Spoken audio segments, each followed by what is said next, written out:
greetings out there to all of you in Montgomery ISD. Hello to all you Lions and Bears. I'm Dr. Steve Meeker, and I'm here with Dr. Heath Morrison, our superintendent. Once again, how are you doing today? Doing great. How are you doing? I'm very well, thank you. Are you still doing well at retirement? I am enjoying retirement. It's a lot of fun. But not everyone does well at retirement, but you have embraced it.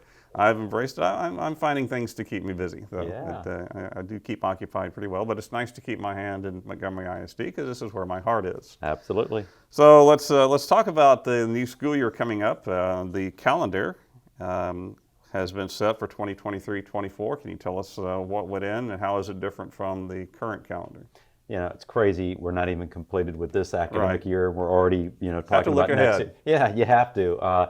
So I want to start off, I'm really proud of our calendar development process. The first calendar I had to present to the board, we really didn't have a process. And so I very appreciate our communications department and our district advisory committee. Right. They've done a really great job. And it starts off with very early in the year collecting preferences for the calendar. And, a lot of times we hear the same thing, which is we want a week at Thanksgiving, we want 2 weeks off at Christmas, we don't want to be in school, parents or employees, past Memorial Day. Right. So you start collecting all that, and then you get feedback on the calendar that you're currently having. And there was a lot of positive feedback about this year's calendar. We introduced a little mini fall break that was well received.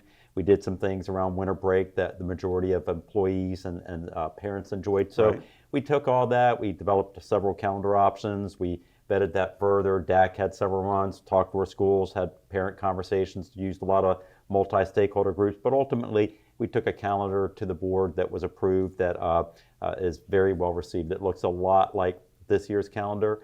Some of the notable changes this year, we were still doing secondary late arrivals. Right. At the request of our secondary campuses. We're not going to do that next year, so we're due very similar to what the elementary schools are doing, but the basic structure looks much the same. It's been very well received by our staff, very well received by our parents. I'd say there's probably a group of people that will look at it and say, okay, I get it. I'm still disappointed that we start school so early, but again, when you put those parameters out there, you have to be done by May 31st. You want 2 weeks off at winter, a week off at Thanksgiving. You lay all that out, and there's just really no way to accomplish that unless you're starting pretty early in August. So that's probably the only negative thing that we would hear, but there's a lot of positivity around next year's calendar. Well, that's good. And so it is kind of an early August start, but you have so many days you have to go. There's only, you can only lay it out so many ways unless we want to start going on Saturdays and Sundays. Yeah, and I think that would be popular. No. Have heard no reference for that. Well, all right. Well, it's start time. Yeah. So our stars are about to shine. Now, I understand this year it's computerized. Is that correct? The thing about STAR this year, first of all, I've been in schools all of the last 2 weeks, and I just want to say how much I appreciate how focused our employees are, the teachers or administrators, everybody's all geared up. And, it is what it is, and so it's not the most important measure, but it is an important measure. And so we want to do well, and we have done traditionally very well. And so the thing that I think concerns Montgomery ISD and school districts all over the state of Texas are the changes to every aspect about STAR, and the fact that despite every other state would say we're going to have a year where we still do the test, we still release the data, but we're not going to do the ratings, we're still plowing forward with that. So yes, this year every district, every school in Texas has to do it all online. Online. Again, every other state. Never been done before, though. Every other state, the first year you go all online, they'd give the test, they'd release the data, but they would not do the ratings. We're still going to do that. Not only are we doing that, but we're also substantively changing the test. There are much different aspects to the test. Again, any other state, we would do the test, we'd release the data, but we'd not do the ratings. We're going to do that. And then there's also different ways in terms of how the test results are measured to get those ratings. Right. So, but again, every other state, you would do the test, you'd release the data, you wouldn't necessarily do a rating. So all online, changes to the test and changes to the actual rubric, and yet we're still going to not only give the test, release the data, but still rate our schools. And it's that trust as we're going to get it right. But well, they were kind of late in getting the information out to us too, weren't they? It's been late. There's still aspects we don't know. So, for example, around CCMR, the College Career Military Readiness. Right.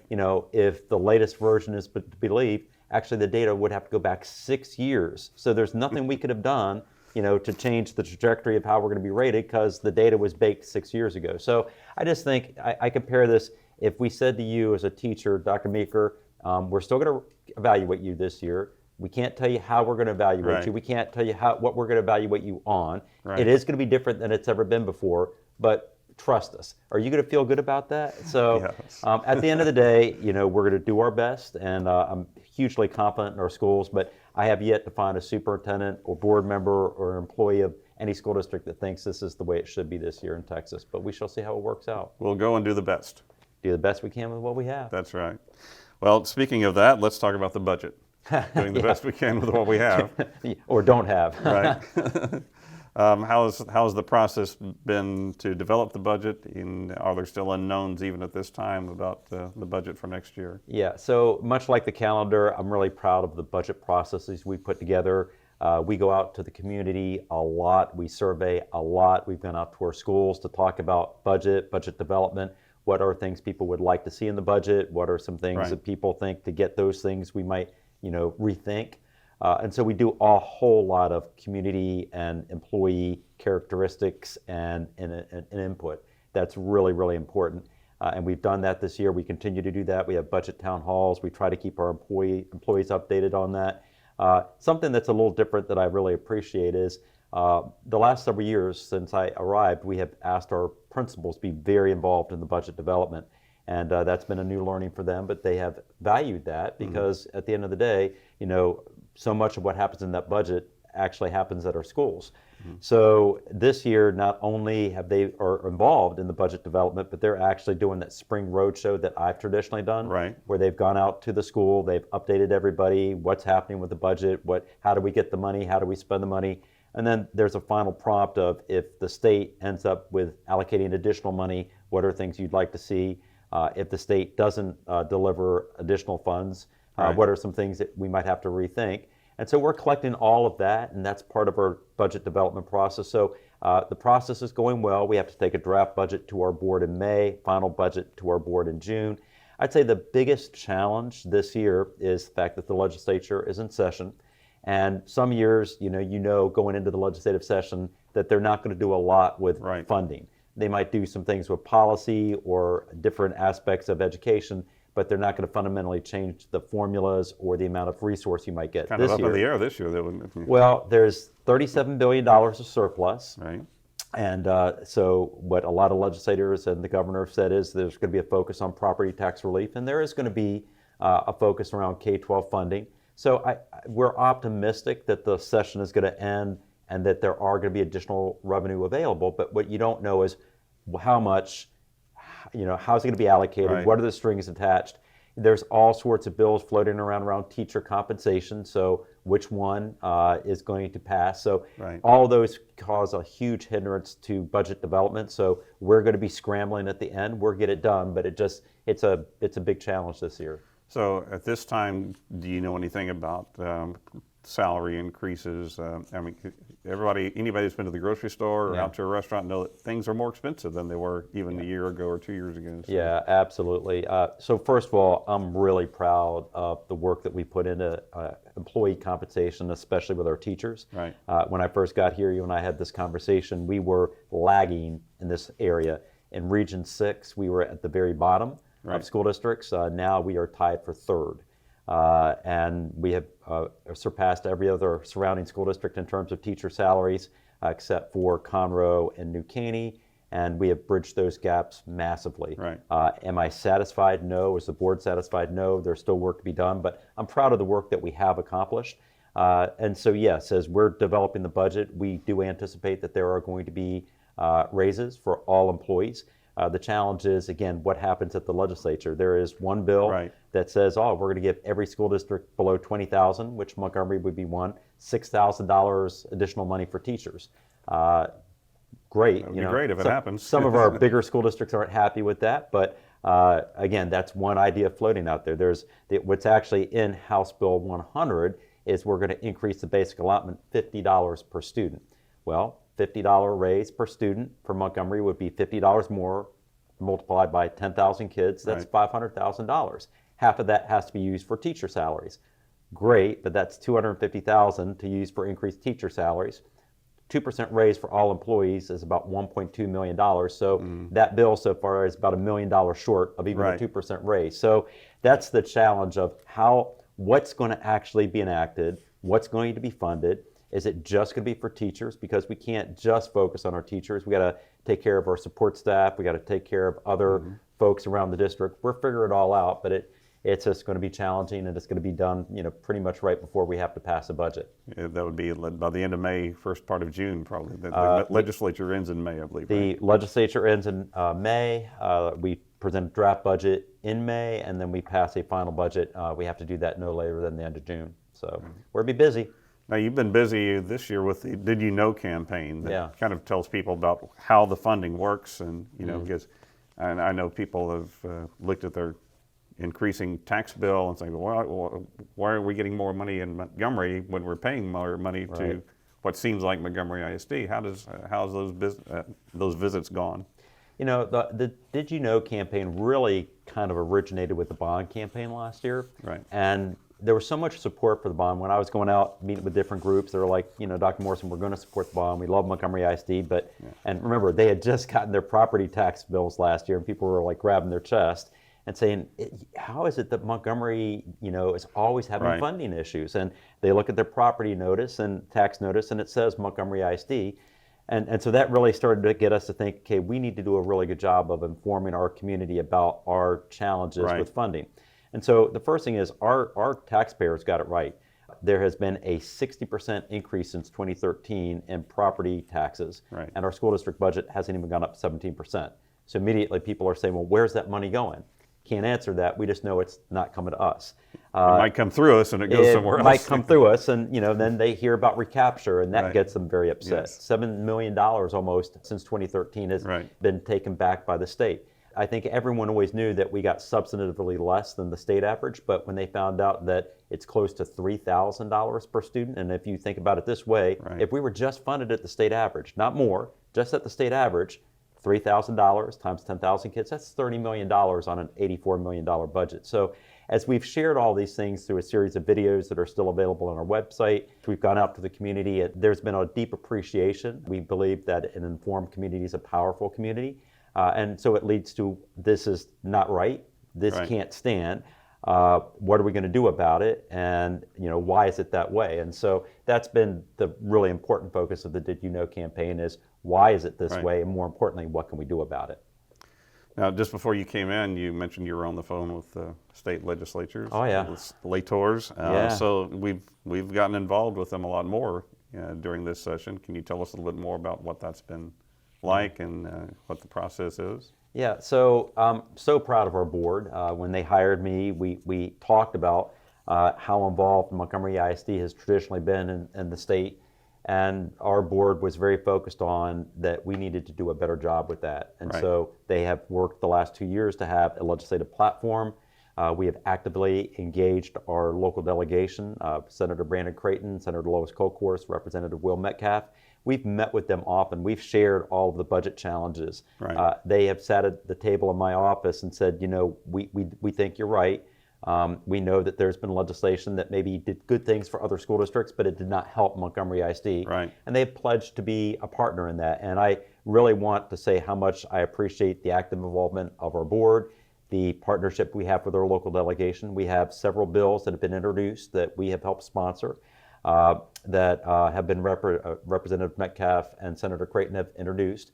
If they were to pass, they would do good things for our district. Would they bridge that huge gap? No, but they would keep it from keeping on getting bigger, and it would reduce it. And so we're very grateful that those bills have been enacted. It's very important that they be considered and hopefully passed. We're working with over 400 school districts across the state of Texas that if this legislation were to pass, it would not only help us, but it would help them. Districts of similar situation as Montgomery. Similar situation. What's interesting is they don't necessarily look like us. Some are in North Texas, some are in East Texas, West Texas, South Texas. Some are big, some are small, some are rural, some are urban. So it's really a nice, same challenges though. But there have been things that have happened since really 2006, and again in the legislature in 2019, that were not necessarily intended, but they happened. And so if we're able to get these considerations, it doesn't just benefit us, it benefits a number of different school districts. And there's $37 billion of surplus. I hopefully this is the legislature when they can afford to start doing some of these things. Okay, so these bills have been introduced. So what if they don't go anywhere? Yeah, so it's that traditional thing you have to do in leadership where hope isn't a strategy. So Right. you have to hope for the best, but you have to plan for the worst. So Right. if they were not to pass, here's what I'll say. I'm pretty optimistic, Dr. Meeker, that with $37 billion of additional revenue that the state has, that there's going to be additional dollars for K-12 education. I don't know exactly how much. I Right. don't know how it's going to be allocated, but I have every reason to believe there will be more revenue and resources coming to K-12. The challenge is if it comes with the same formulas that we have now. Remember, we have that gap. It's Right. about 3,000. So right now, our per student funding is about 7,000. The state average is about 10. So let's say there's $1,000 more per kid. So we go up 8. That if the state goes up to 11 or 11,500, Right. that gap keeps on getting bigger and bigger Right. and bigger. And people say, well, why does that matter? Well, think about if you're at your job and the company comes in and does a review of all the different positions, and everyone got a pay grade increase except you, and then they come after the fact and say, hey, that probably wasn't intentional. We're going to come back and try to fix that at some point. In the meantime, everyone gets a 3% pay increase or a 5%, and you're getting it too, but it doesn't help you with that gap. My And so- 3% is not as much as theirs. Exactly. So they're able to do it. So if other districts are getting more dollars coming from the state and the gap keeps on getting bigger, then they're able to do raises at a higher level than we are. They're able Right. to staff better than we are. They're able to introduce programs that we can't introduce. That's why it's not just about more revenue, which will be appreciated. It's about closing that gap. So you've got other things in mind, though, that we can do if it doesn't come. Well, there are some things that we're going to have to go out to the community and say, okay, we've tried everything we can. Please look at our budget. We've cut everywhere that we can cut. Right. We have the data that shows we staff our schools appropriately in comparison to other school districts our size with Right. same demographics.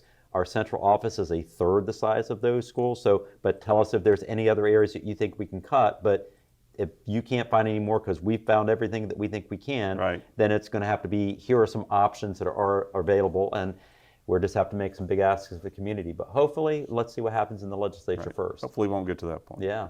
So what else is going on in the legislature that school district employees and parents should be aware of? I think there's so many things, and it's interesting, even in quote unquote a down year of the legislature when there's not a lot going on, when we get to the end of a session and you pull together all the bills for Right. public education, it's like a New York City phone book. And so there's a lot of topics that are being discussed. There's obviously a lot of things around school safety, and that's going to be hopefully everything from increases in the school safety allotment to probably Right. a lot of expectations for school districts in terms of reporting and hardening of schools.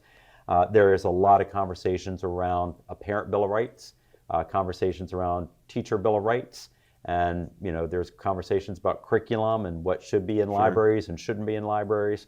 And then I think probably the other thing that's captured some attention are vouchers. This idea that we're going to give every parent the option to have a voucher that you could take to enroll your child at a private school. That has some advocacy. There's a lot of folks who have a lot of questions and concerns, and so those are pretty big topics in a legislative session.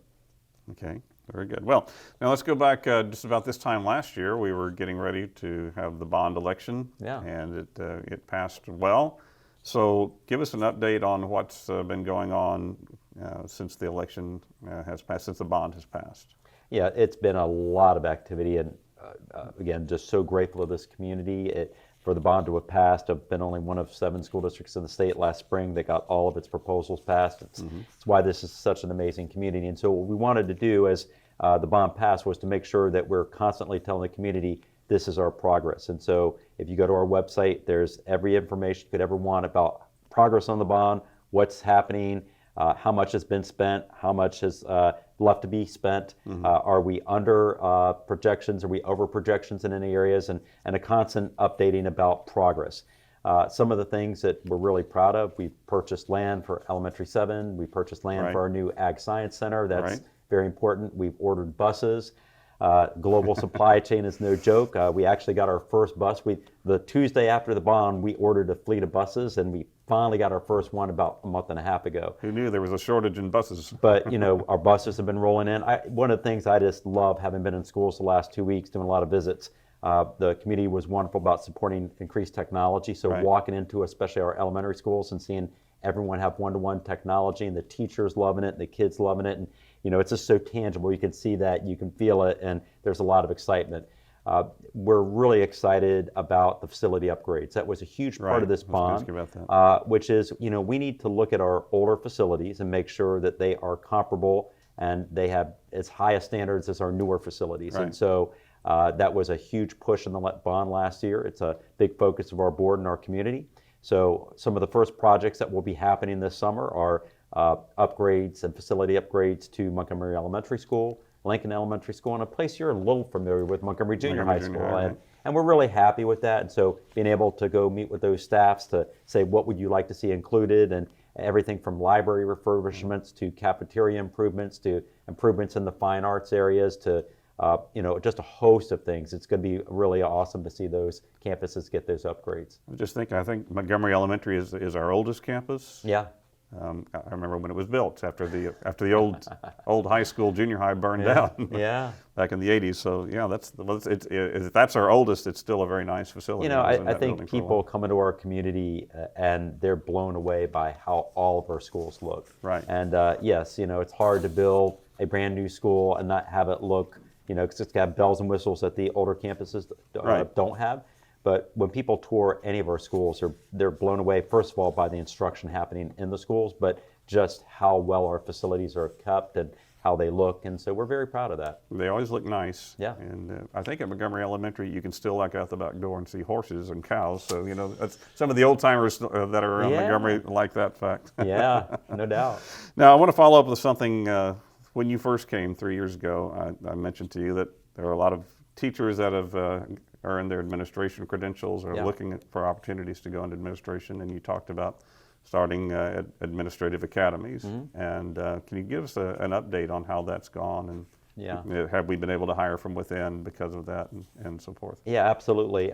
In Goal 4, which is our focus around attracting, retaining, and growing amazing employees, everyone automatically looks at, well, that means, bringing in folks. And yes, there's a certain element of, but there's also, once we have our employees, how do we keep them and continue to grow them professionally? Great teachers want to have great professional development. They want to continue to increase their capacity. And then a lot of times they want the opportunity to be considered for leadership. And so we launched a leadership academy last year. That was over 20 individuals who on their own time came for additional ideas and be stretched in the areas of leadership. We've had, I think, over 5 individuals in just 1 year who have gotten leadership opportunities. And so we're very excited about that. That really shows that not only is there interest, in our employees, but, providing that support is so needed. We've launched a number of different programs with Grow Your Own Dyslexia or Grow Your Own Diagnosticians. And we're going to do more of that. And the goal is really to have professional growth systems in every aspect of our school district so people can get that leadership growth, they can be stretched professionally, and continue to thrive, if they continue to want to do what they're doing currently, or if they want those opportunities for leadership. Well, now elections are coming up. Yeah. And tell us a little bit what's on the slate for MISD and May's elections. And we have May elections, and we actually have 3 positions open, or 3 board members positions that will be open. 2 of them are not contested. So Lori Turner, our board vice president, and Sean Dennison are running unopposed. So I would wager they'll probably do well in the elections in May. Position 1, Mike Hopkins is seeking re-election, and he does have an opponent, Eddie Wynn. And I would say, you will appreciate this as a social studies teacher. It's hard sometimes to look at any level of elections and any kind of level of campaigning and feel like you can point our kids to watch that and feel proud of what's said and the respect and the civility of that. We just had a board candidate forum sponsored by our local Chamber of Commerce, and to watch those 2 individuals talk about why they want to be on the school board, their servant leadership, what it means, what the responsibility of leadership is, and how they would serve, the respect they showed each other. It was amazing, and I would gladly show that as an example of our students of why people aspire to leadership and how to run and have character. I was very proud of both of them. Hooray for civil discourse. How about that? And no one threw any chairs, no one was yelling or screaming. Right. So yeah, that we need to see more of that. We do. Absolutely. Great.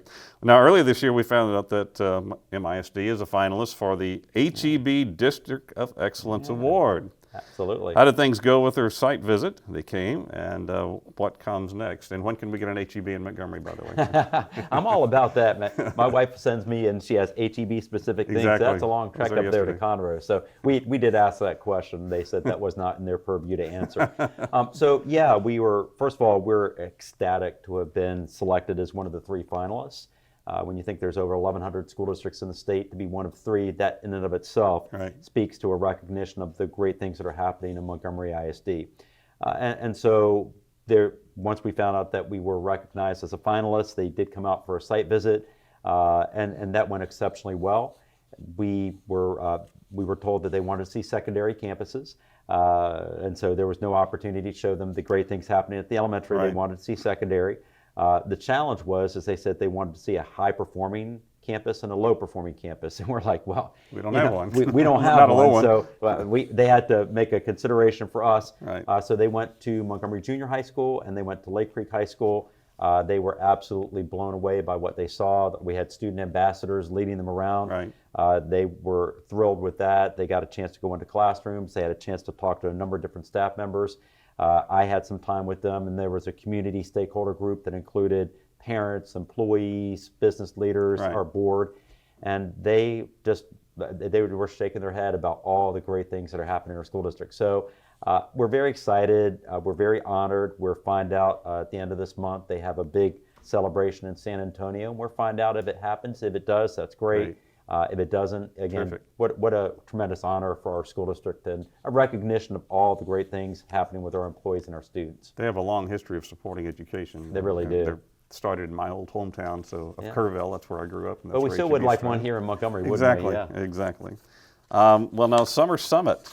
Talk about Summer Summit. It was something. It was new last year, right? The first time you've done it. And so, how did that go? And are you planning to do it again? Absolutely planning to do it again. When you ask folks how much they valued it, and the response comes back overwhelmingly positive. When people throughout the year are telling you about something that they learned in the summit that they're applying to their classroom practice or their duties and whatever they're doing to support students in Montgomery ISD, you have to come back and not only continue that, but expand it and make it even better. Tell us what it was to begin with. Somebody might not know what Summer Summit was. So, really, for the best way I can describe it, it was a high-level professional development conference. It was sponsored by our technology department and our curriculum instruction department. It looked at everything from how to use the technology that through the bond and other areas that are ever increasing to create more digitally rich classrooms, to just great instructional practice, to how to align things that are part of state expectations. So every aspect of teaching, we were able to offer courses, had some phenomenal guest speakers. There was lots of time of professional practice for people to get together and kind of talk and debrief about what they've been learning. Great vendors coming in that help sponsor the conference, but then also we're able to help our folks know some of the things and tools and materials that are out there and available. But as you know, Dr. Meeker, before coming back into superintendency, I was president of McGraw-Hill. We sponsored some pretty high-level professional development conferences, and I was just blown away about how professional and the quality of this Summer Summit was last year. I'm very grateful to the individuals in our school district who sponsored it and led it. But then hearing some of the vendors say, wow, this is like a truly sponsored private conference, and it was all done by our school district. So again, it was very well received. It's going to be even bigger this year with more options and more opportunities. And it's that level of professional development is what our employees deserve. I think teachers, as a teacher, I myself have sat through dull workshops, and whenever it was my opportunity to lead a workshop, I always thought, this is not going to be dull, it's going to be practical. And so I think that's what you saw a lot of from that as well, teachers leading those situations. It's always with professional development, if it's not job embedded, if it's not ongoing, it's just really, it might be entertaining. And so, you bring a speaker in and you do a Survey Monkey and 90% of the people say it was great, but they never use it. Well, that's not good. Or, even if they're using it in their classroom, if it doesn't improve instruction or make a difference in how kids are learning, that's not great either. So you want it to be job embedded, you want it to be ongoing, you want it to be really meaningful. And the more it can be led by our teachers, the better. Right. Well, now graduation is coming up in just a Yeah. few weeks. So do you have anything you'd like to say to the seniors across our district? I run into them all the time that I had 6 years ago. Yeah. And it's always fun to see them. So what sage advice do you have for them? It's really amazing. There's a lot of things I love about the superintendency. There's no day that's more fun than graduation, and watching young people walk across their stage. Many Right. of them have been with us elementary, middle, and high school, and Right. you want them to not only get that diploma as a certification that they've accomplished all the things that they need to do to graduate, but you really want that diploma to be a passport that shows they're ready for what comes next. Right. College, career, military. And so I was actually at Montgomery High School this week, and I have a student advisory, and they're all seniors. So we kind of talked about, where they are and what they're getting ready to do. And I was asking them, how well do you think we prepared you? And, they're going into a very challenging world. And Yes. I think as adults, sometimes I wish we were giving them a better world to go into. There's lots of things, but I am so optimistic about the students that we have and their ability to go out and change the world in Right. a positive way. And so I think about that Margaret Mead quote, which is, never doubt that a small group of people can change the world. Right. In fact, it's the only thing that has ever done so. We're going to be graduating some young people that I have every confidence are going to make a really positive change in this world. So that gives me a lot of hope and confidence. That's great. I was in London a few years ago, and I toured the Winston Churchill War Room, and there was a quote from Churchill about his childhood that stuck with me. He said, "I was what adults in their offhand way referred to as a troublesome boy." Imagine that he grew up to become one of the great leaders the world has ever seen, but had kind of a rough start. Yeah. And I always like telling that to people as they're, leaving their formative school years, that, it might not have always been the best time of your life, but that doesn't mean you're not going to go on to great things. It's not how you start, it's how you finish. Exactly. Well, do you have anything else you'd like to say to us as we near the end of this school year? I am so grateful to the employees that we have. Sometimes I feel like I say that all the time, but then I feel like I'm not saying it enough. We truly, the last couple of weeks, myself, my senior leadership team, we've been going out to campuses, and Right. We're just sitting in the library or sitting in a conference room and inviting people to come and tell us whatever's on their mind, whether it's a challenge or a problem or what they love about their job or something that could be better or compensation. And it's just been so validating to hear, we had a paraeducator yesterday come, and she said, I have a concern. And so you're like immediately, okay, what aren't we doing, or what do we need? Right. And her concern was she wants more professional development training in technology so she can better support her teachers to better Right. support our kids. That's just in the DNA of folks that work in Montgomery ISD. So from the amazing employees we have to the community support we have, I mentor a number of different superintendents across the country, and I hear about what's happening there, and people going to the school board meetings and yelling and screaming about things that they perceive are happening that probably aren't. And we're very blessed in our community. We're very blessed to fortunate. have what we have. We should never take it for granted, but I'm very grateful, and I want to always do my part to make sure we're not only sustaining that, but building and growing it. Outstanding. You have any plans for the summer? I'm sure my wife will have some. I haven't even really thought that far ahead. So, Right. I yeah. understand. Well, thank you very much, and thank you all for joining us again today. Until next time, bye-bye.